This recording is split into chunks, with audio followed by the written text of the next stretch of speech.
SHO coat छुट्टा की दबंग कार्रवाई, 90 लाख मालियत का सोना बरामद कर लिया। शहनाज बीबी सोजा मोहम्मद इमरान ने मुकदमा 776/26 दर्ज कराते हुए मौक़िफ़ अख्तियार किया। उसका शौहर बैरून मुल्क होता है, वो घर में बच्चों के साथ अकेली होती है। उसने अपना सोना 20 तोले मालियत 90 लाख सुसर के पास बतौर अमानत रखा।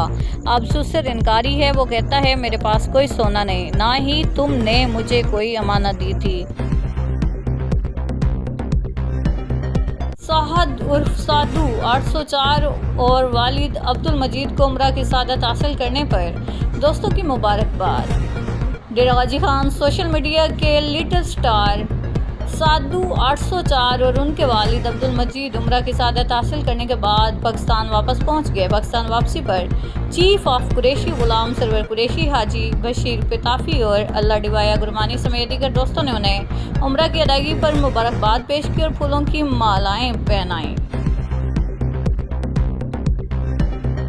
डिप्टी कमिश्नर राजनपुर इमरान हुसैन रांझा की ज़ेर सदारत डिस्ट्रिक्ट कोऑर्डिनेशन कमेटी का अहम इजलास मुनक्किद हुआ, जिसमें ज़िला भर में जारी तरक्याती मंसूबों, अवामी फलाह बहबूद के इक़दामात, अमन व अमान की सूरत हाल और मुख्तलिफ महकमों की कारकर्दगी का तफसीली जायज़ा लिया गया।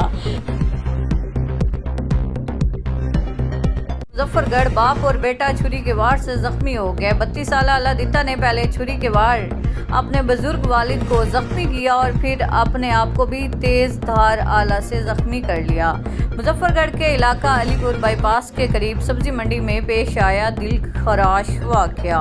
पुलिस के मुताबिक 32 साल अलादिता ने मुबैना तौर पर तेज धार आले से अपने 70 साल वालिद मोहम्मद शफी पर हमला कर दिया, जिससे वो शदीद जख्मी हो गए। हमले के बाद मुलजिम ने खुद को छुपाया और बाद में अपनी गर्दन पर बेवार करके खुदकुशी की कोशिश की।